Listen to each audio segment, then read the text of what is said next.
This morning I am in Boston visiting with Filippa, Marullo, and Anzalone, who is the Associate Dean for Library and Technology Services and Professor of Law at Boston College Law School. Filippa, it is our custom to begin these conversations with asking you a little bit of information about yourself as a human being, Okay. in addition to being a law librarian. Could you tell us a little bit about your life, perhaps not only today, but perhaps even when you were younger? Sure. Well, I'm the oldest of 5 kids of a family from right outside of Boston in Medford, Massachusetts, and I grew up very happy kid, went to Catholic schools for 12 years, and then my dad was the son of Sicilian immigrants and was an architect, and my mom was dropped out of BU in order to marry him, and she was the child of a Scotch-Irish father and a Polish-English mom. And they were both very much into education and sent us all to great schools, and education was really important in our house. And I went to Smith as an undergraduate and studied art and thought I would get a PhD in art history perhaps, but that was a road not taken. And then summers I had worked in the Medford Public Library, just, shelving books, filling in for vacations for people in branch libraries. And because of personal things, my director there, Frank Levine, said, why don't you get a library degree? Because I was going to teach art for a while when the plans to get a PhD fell through. I actually had a first marriage that didn't work out that was later annulled. And I just thought, I don't know if I really want to be a librarian. And my director, Frank Levine, said, Filippa, it's a union card. And I got my degree part-time at Simmons while I was working at the Medford Public Library, and I never looked back. It was one of the best things I did. And I encourage young people today to look at Masters in Library Science because I think it's such a versatile and wonderful degree. And then I eventually got a law degree at Suffolk, and you notice all my schools start with S. Well, of course. And you're back in the Catholic system, basically. Yeah. This is a Jesuit university. Right, and even though I never went to any Jesuit higher education, I feel that coming back to, or that it's been sort of a circle. So it's been wonderful. Well, that's nice. Well, to sort of follow up on you as a person, can I ask if you have any particular hobbies or other passions that you occupy time with? Since you're not yet retired, Sure. I'll have to add outside of work in case Sure. the dean watches this. Right. Yep, they're all outside of work, and I love to read, which I'm sure every librarian you interview says the same thing. But ever since I was a child, I was an inveterate reader. And in fact, my mother tells stories that she had to take cereal boxes away from me as a child because I was a compulsive reader even before I went to school. I think I may have taught myself how to read. And I started stuttering because I wanted to read everything. And then I so for a while, she had to remove reading materials because I was too much. So I'm almost a compulsive reader. Now, that is an interesting story. It's usually how you get the darn kids to read at all. No, In it was the today's opposite. world, It was with like all trying the- to keep me away. All the alternatives that they can spend time on. Right, no, but reading is my go-to activity. I also love to cook. I love to swim. I swim laps, if not every morning, quite a few mornings, either before or after work. I haven't painted. That's something I'm saving for retirement, is getting back to creating artwork. But Sarah Robbins, God rest her soul, actually taught me how to needlepoint. She was at Brooklyn Law School. I remember Sarah. Yeah, and she taught me how to needlepoint, and I've done quite a few needle work. And I just like using my hands, but I love cooking. I love entertaining. I have a husband and 2 daughters and 2 cats, And I just really like being around family and friends and being social, and I love to talk. So you have a couple of bosses in the family, the two kitties. Yeah, and the two cats. Right now I have a Maine Coon and a tuxedo cat. Oh, But I've had cats all my life. My dad used to think that they brought good luck. well, your dad was probably right. Yeah. Well, I have no way of backing that statement up for some reason. Yeah. Oh, very good. Well, it sounds like you have sort of a all comprehensive kind of life. Yep. Not just everything here in the office. No. Although I love working and Yeah. have been accused sometimes of being a workaholic. And I'm one of the workers, Pat, who takes work home with me Yeah. and doesn't really have, I don't compartmentalize my life so much. I think in today's environment, with the ability to do so much stuff from home, Yes. with the Yes. technology we have, that some people probably perceive that as a burden. It sounds like you see it as an opportunity. Well, it is an opportunity, and I don't think, I certainly make time for other, other interests, but I like being able to dash off an email late at night before I forget something. And I like that sort of ebb and flow, that as long as you're keeping things in balance, I like that sort of ebb and flow of not separating sort of life from work, because work is a big part of my life. Well, I think it is for just about all of us. Right, right. Well, maybe not me anymore. I've been Right. retired. Well, a you're while. working at this. So.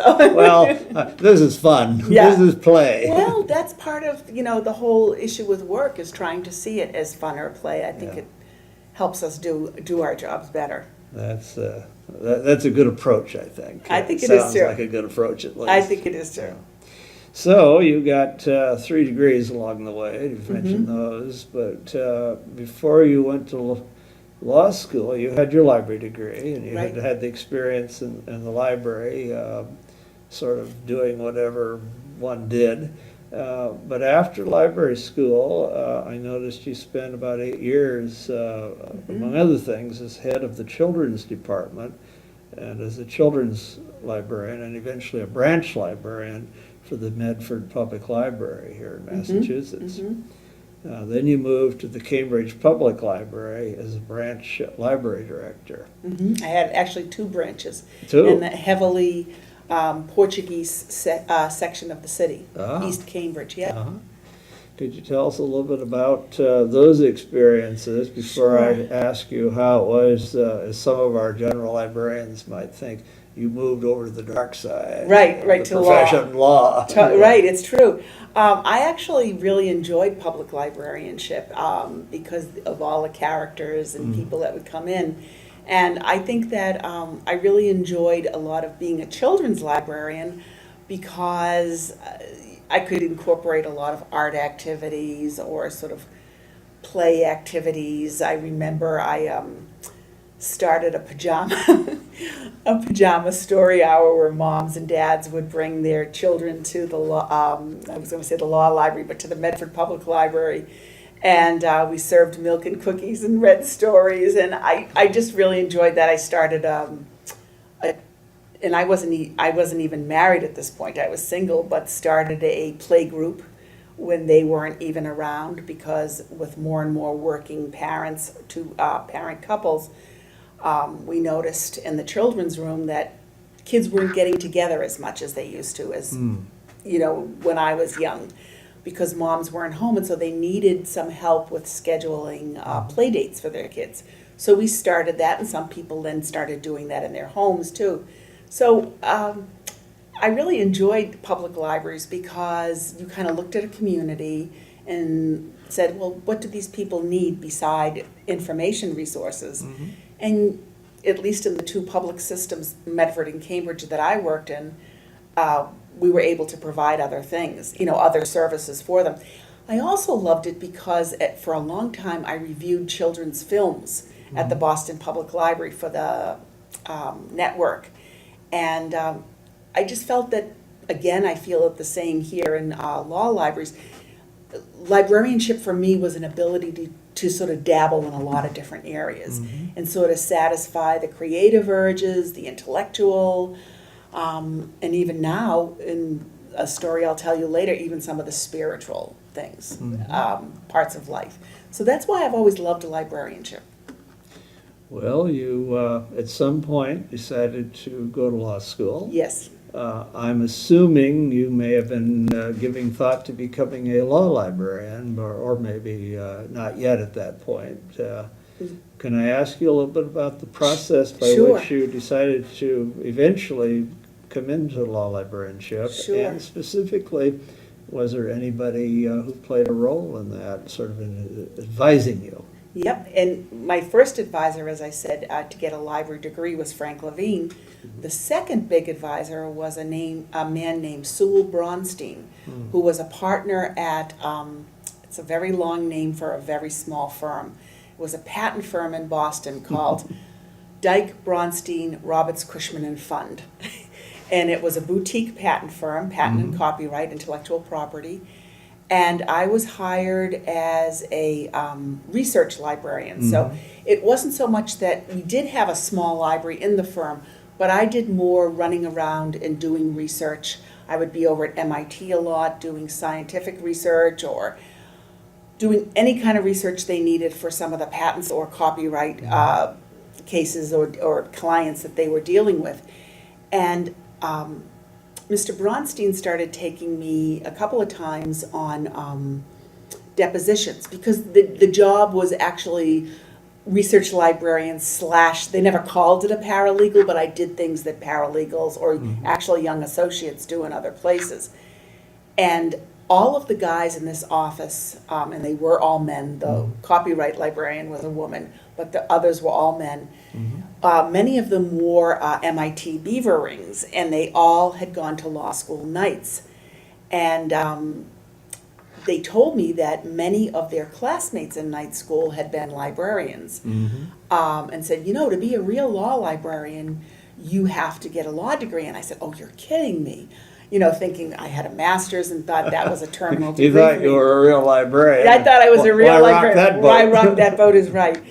So a couple of people gave me names, and I think I talked to somebody who was at Columbia, I can't remember the name, of a woman who had gone to law school at night, and I just talked to various people, and then decided, great, I really am going to apply, and that's how I applied to Suffolk only, and all three schools, I only applied to one school, Smith, Simmons, and Suffolk.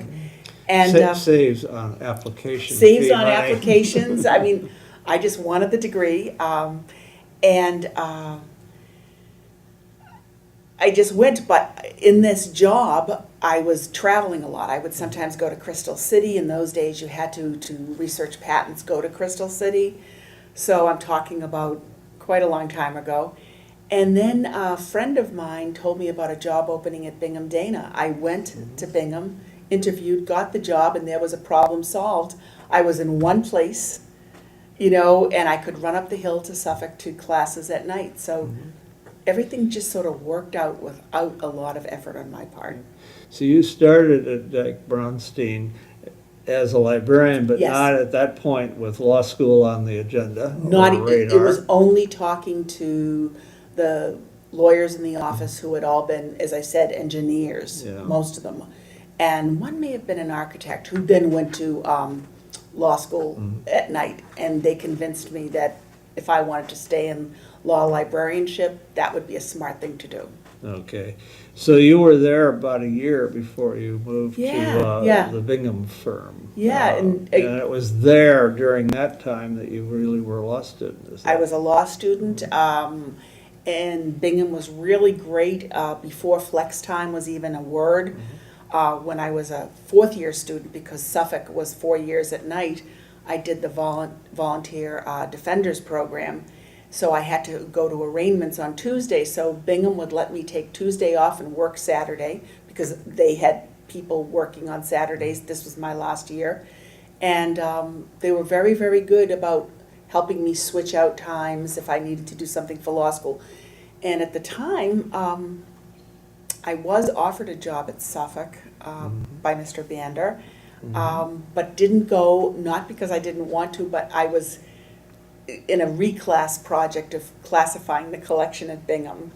and I just didn't feel like it was right to walk You out. know, the reputation of the practicing bar, the real world group, is that they're very unaccommodating to Yeah. most people in terms of being able to schedule. But it sounds like you were in a very special place. And I know I you were was. there 10 years total, roughly. Yeah, I think it was at least 10 years. It may, Yeah. yeah, it was at least 10.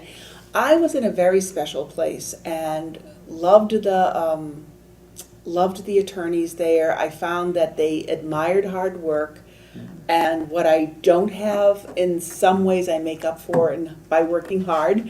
And I think they appreciated it, and really met any need I had. So I had no problems there whatsoever. And I kind of liked, maybe this is the Catholic school thing, Pat, I kind of liked the meritocracy and the kind of fast pace of it. So I kind of miss firms in some ways, although I think that law schools are becoming more and more like that kind of environment. I'm afraid, from what I hear, that the economic times of the moment have actually brought some of that more about than we would have thought earlier on. Yes. Yeah. Well, before we talk about your move into academic law librarianship, which occurred when you left the firm, Right.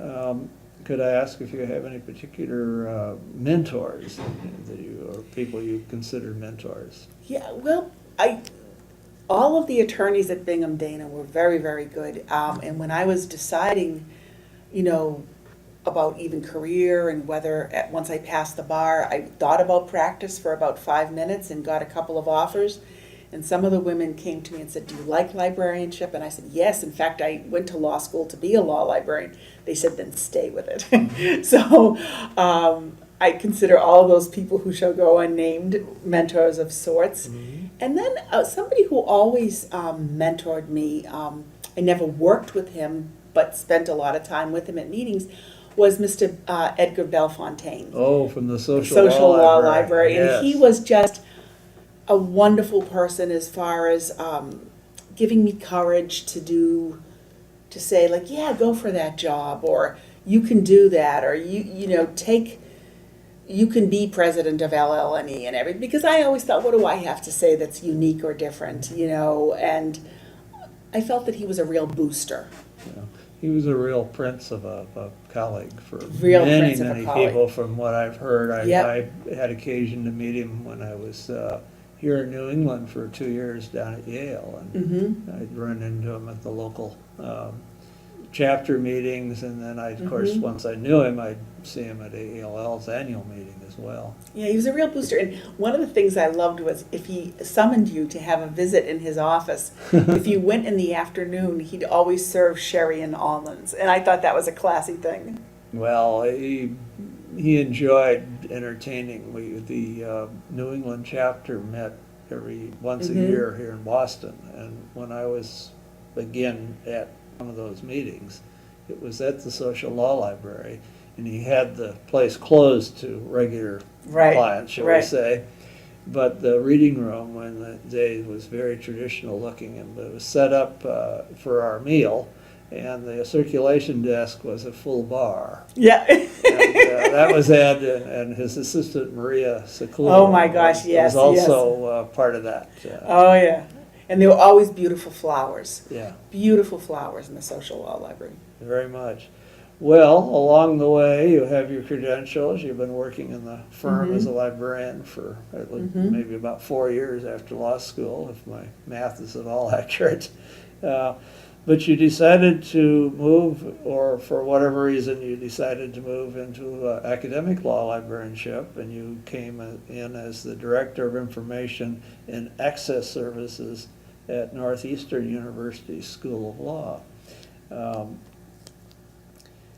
And eventually you moved up to the position of director there after maybe a couple of years or so. And eventually appointed also associate professor of law, as well as serving as head of the library. Could you talk a little bit about some of your work at Northeastern? Sure. And, the funny thing is, Pat, I feel like I have fallen into most of the jobs I've had and haven't really done studied or strategic job searches, and this one was the then Dean, Dan Gavelber, called me, and I thought he was calling me because I was the chair of the placement committee for LLNE. And he called, and I thought he wanted to know who I had, because they had this opening for a newly created job.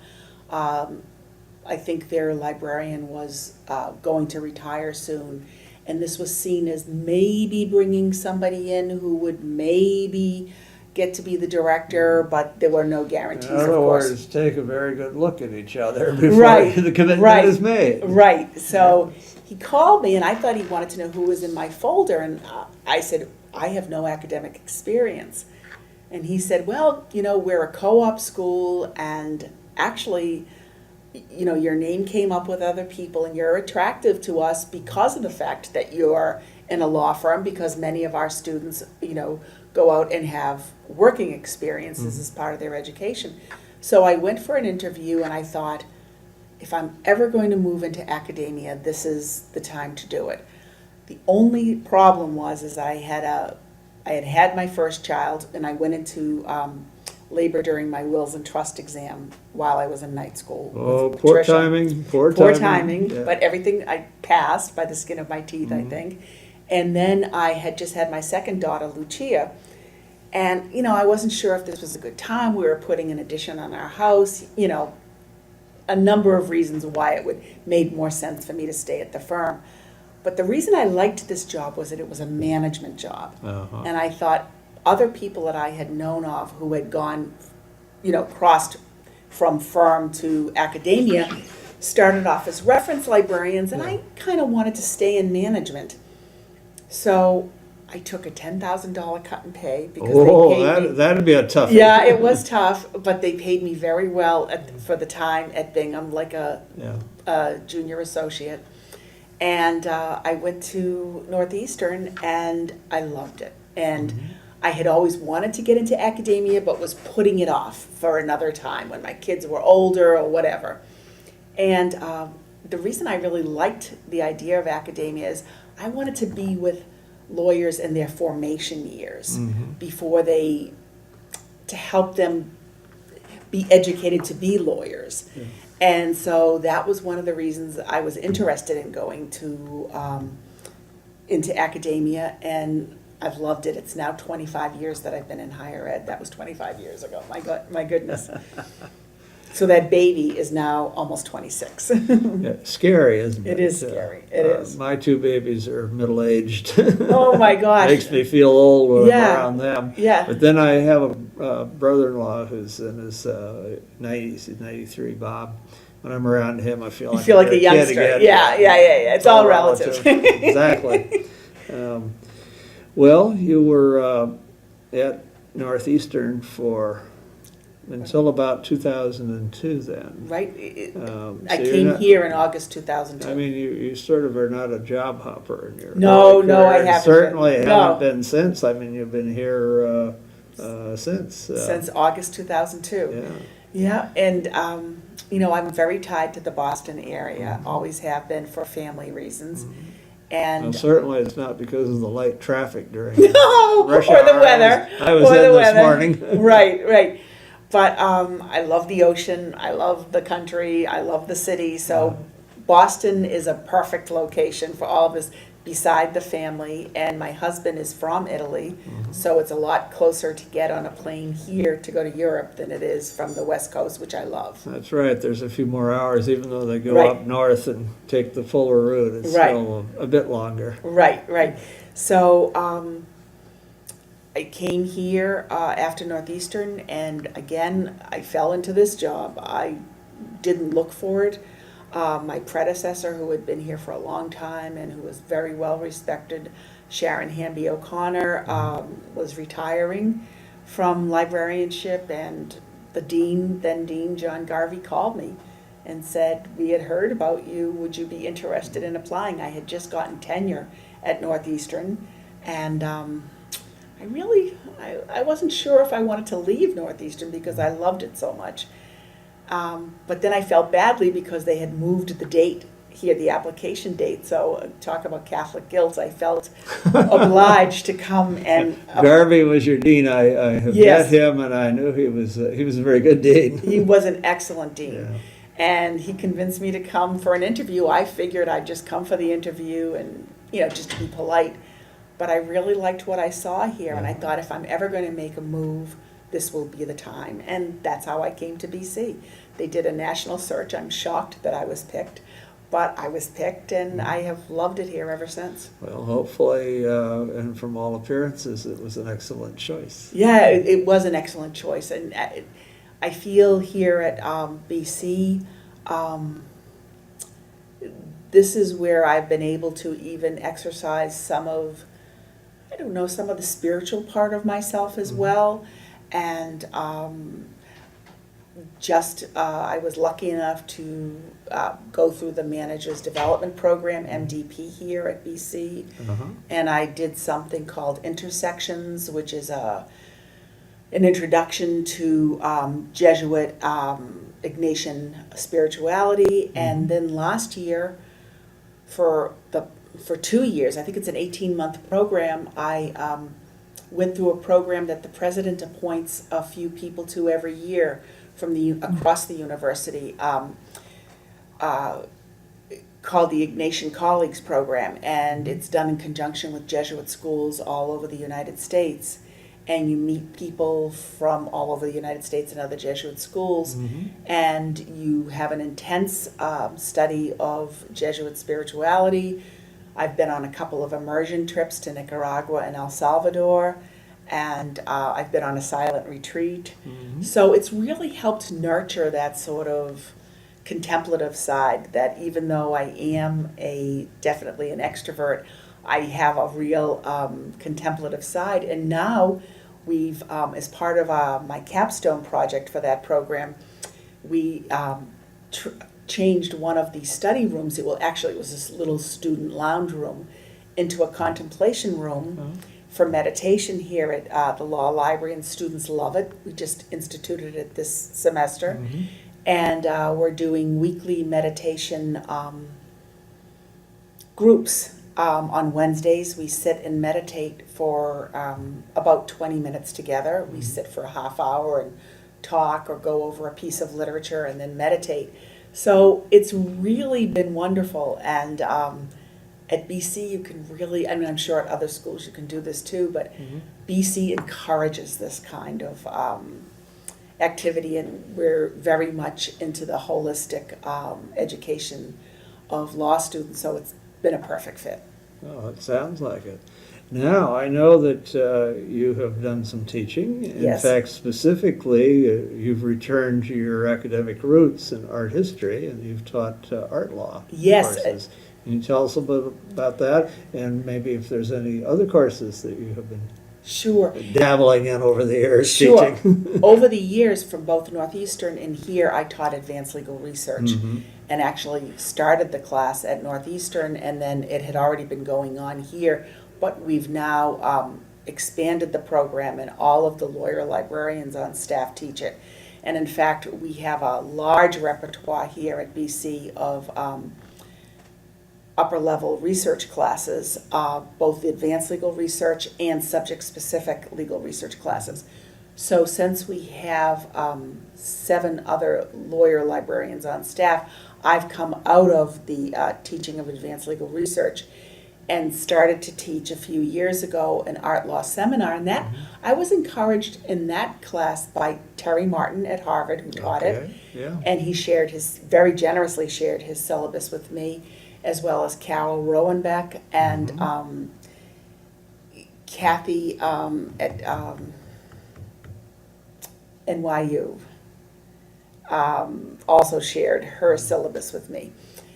So I was really encouraged by other people who were teaching art law, and there was also a woman at Emory who taught art law who also encouraged me to do it, because I had never practiced in the area. Now, I didn't know we had all these We do. art experts in, We do. In our profession. Absolutely. Yes. Absolutely.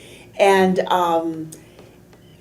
taught that for a while. It takes a lot of work, so then I stopped teaching that for a while, and for the past few years have been teaching the seminar to the BC's semester and practice program. Okay. So that's when students go out, because another thing I'm really interested in is student formation. So getting them launched. Right, getting them launched. Yeah. And I teach a seminar that encourages students to be more reflective. We go over a little bit of professional responsibility. Mm-hmm. I visit their workplaces. I work with their on-site supervisors. So that's been a really another academic interest of mine and something that I was able to teach in. And I'm going to be teaching art law again next year.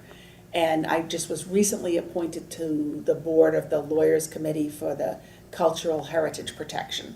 So I'm slowly starting to dust off my syllabus from art law and get Well, that going again. Sounds like you have sort of a fascinating array of courses and seminars. Yeah, that yeah, and yeah. it's been fabulous. And I came here to BC as a tenured full professor, and Well, you said you'd gotten it just before you moved. And, right, and yeah, they I'm hired. glad the Dean Garvey realized, which of course he knows more about this business than you and I Right, both do. right, but right. that it would be appropriate to offer Right, that. so when I was hired here, they not only hired me, but they actually convened a faculty meeting, and I had to send all my tenure materials here to you make gotta sure. go through them. Yeah. I mean, they're not going to just give it out. To No.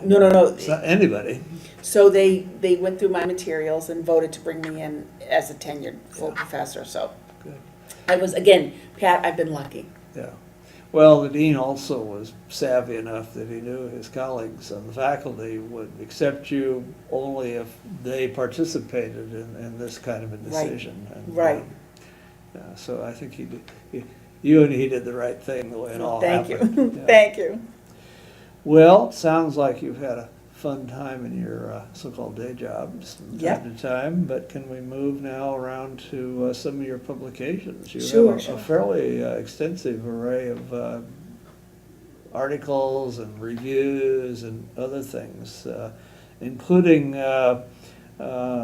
something about servant leaders in the profession. Could you talk a little bit about some of your writings and perhaps share with us why you have engaged in those, why you Sure, you do that kind of thing, because not everybody does. Right? No, I actually enjoy writing, and for me, it's a way to really get into a subject and learn more about it. And I just, I've been lucky in that what I'm interested in is sort of what other people are interested in as well. And I started with first writing about advanced legal research and then moving on into project management, because that's a part of my career that I left out. That when I was at Northeastern, Jim Matarazzo, who was the dean at Simmons, and many people watching this tape will have remembered Jim fondly as a wonderful library school professor at Simmons, and then he was the dean of the school for many years. He was, his specialty was special libraries, but he was always encouraging people to go international. So he said to me, Filippa, you speak Italian, don't you? And at the time I spoke Italian very well. It's gotten a little rusty, but I could still speak it. And he said, in Italy, they don't have professional associations like they do here. And there's a woman who works for a company, it's her company called Cenfor, and she wants to go around and give talks to people, do seminars like we do through AALL or regional associations, and they're interested in project management. So I said, oh, that's something I'm interested in. So I started doing these seminars in Italy for library professionals on project management. And I would fly in and lecture or do like a hands-on seminar on project management and then fly out. And so finally I wrote on that. And then I became interested in reading books on leadership and articles. And I came across servant leadership as a concept and just loved it. And it spoke to me because to me it spoke to exactly the way I see leadership, that a leader is not over other people, or it's not someone telling other people what to do. You're sort of among colleagues, and it's the leader's job to sort of make the way easy for other people, or to sort of pave the way for others to help them realize their potential. And I've always thought, Pat, hire people much smarter than you are and then pave the way for them. And that's the secret to a well-oiled machine. And that's what I've done wherever I've been.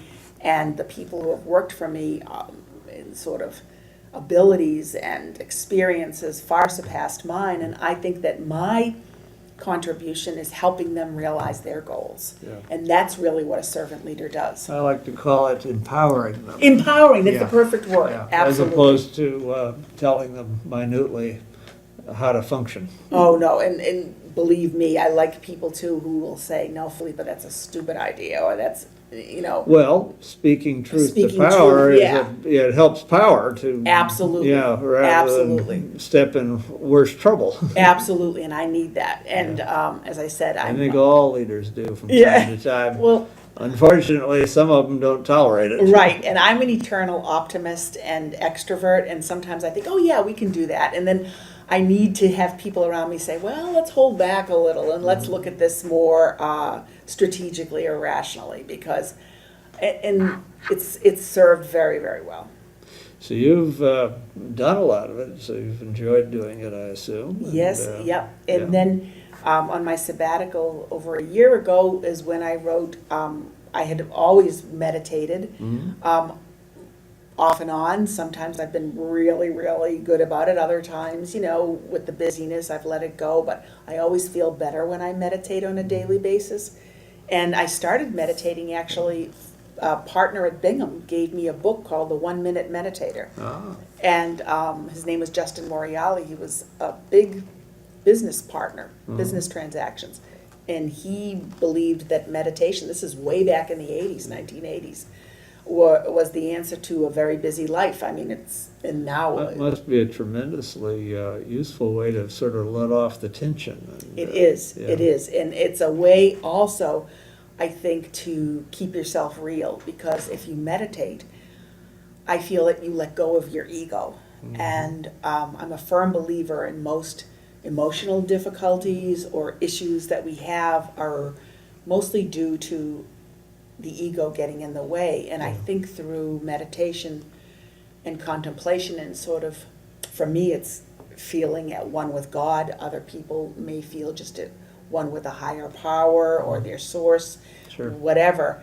I think it's a way to really cut out the ego stuff.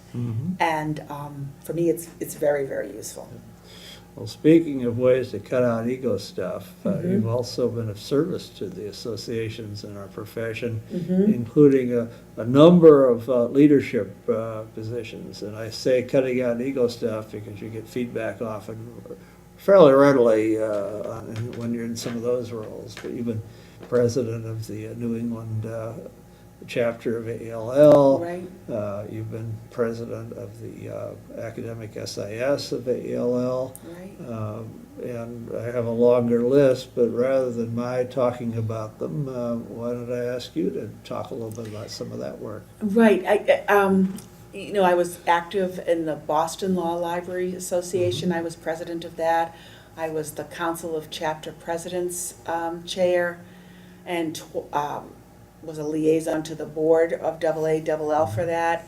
I chaired the diversity committee for a year, and then my tenure mentor at Northeastern made me not go on more for that. Maybe thought it was a little controversial, perhaps? Or maybe, maybe I didn't, maybe I was just on that, and no, it was, she wanted me to focus more on scholarship, because I was really, for me, I would much rather do anything that's talking to people. I was offered the chair and couldn't take it, because she said, really, Filippa, you've got to focus more on your your scholarship. writing is what the faculty often are looking for. That's it. Yeah. And that was a committee I would love to get back on sometime. But people used to call me and say, you're going toward being president of AALL, and I've never wanted to do it. I know. I just don't think that. I don't think it's for me. I'm just happy to serve in other. Well, you've certainly done an awful lot. I don't think anyone can blame you for shirking responsibility. Yeah, and I don't mean to shirk. I just Yeah. don't think that I have what it takes to. I'm a little opinionated sometimes, and I think it's better. Aren't we all? Yeah, but I think the people who have done it, I think, have to be, and we've had some wonderful leaders, and we have, I think they have to be so politically correct, and I sometimes am not. So I just think it's better if I kind of stay at the more service oriented. Even Yeah, if they're not politically correct, they'll have to only be tolerated for a year right, as president. right. But and I just think now, especially, I think there's so many wonderful millennials coming up, and I think let the younger folks kind of Well, drive that's what this makes association. things healthy. To Yeah, have, yeah. Continue the evolution from one generation to the other. It's Exactly. excellent, yeah. Exactly. And in fact, this past summer, I just wrote a chapter on for a book that's going to be published by Hine of a Boomer Looks at Millennials was my chapter. Oh. So I really love millennials, and I know some people complain about them, but maybe it's because I have two millennial children. I feel like I understand the generation a little, and I think it's going to be a terrific book. It's about millennial leadership coming Well, up. I'm in the process of learning a lot more about them. My Yeah. relatively new daughter-in-law is a millennial. Oh, so cool. Yeah. yeah. And I think that they really bring a demand for work-life balance to the job that I think is so I important. think that is important, and I Yeah. think it's time that everything kind of evolved to being more reflective of that that need that I think people have. Right. And I think we boomers, we sort of bought a lot of the way that we behave from the traditionalist generation. And I think it was when women were trying to get into the workforce, so we sort of swallowed the way things were in order, and I think we had to.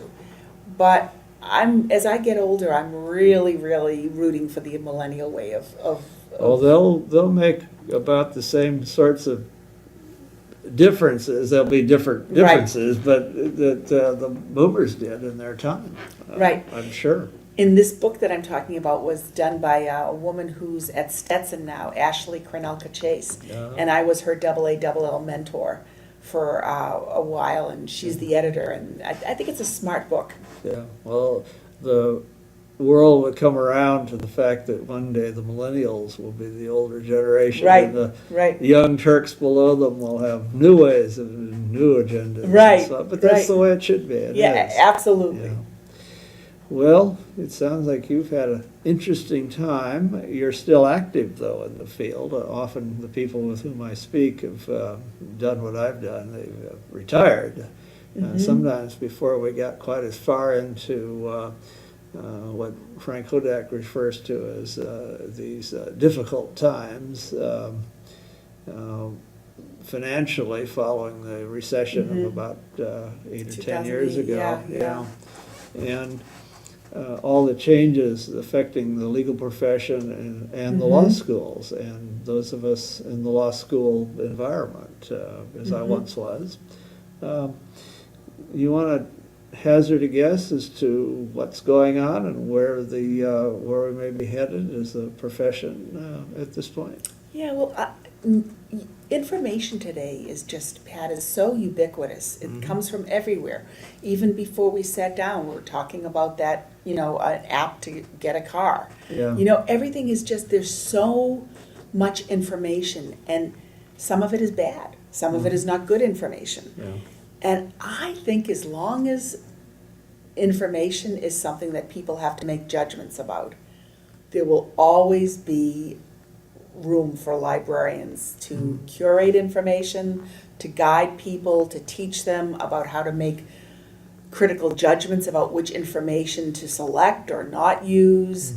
So I don't have any fears that in fact, I think our profession is a wonderful profession and a continuing profession.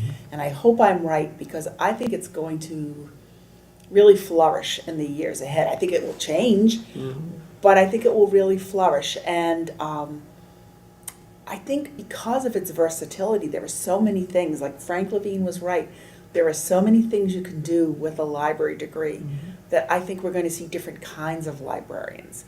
You know, embedded librarians, librarians working as independent contractors, librarians in larger organizations, librarians because we're good, many of us are good managers or try to be good managers, and strategic planners. I just think that there's so much work for librarians. And I'm not discouraged at all about the future of the profession. Well, that sounds very much in keeping with my own views, though I, perhaps am less qualified. No, you're very not qualified. being active right now, but one time, some years ago, I did some consulting for a very large Chicago-based law firm about the library that needs another firm across town had then recently closed its library, which they eventually reopened, by the way. And I was talking to them about the fact that as we get into all the internet materials of the whole huge amount, that it's like the old Wild West of the 1880s. Exactly.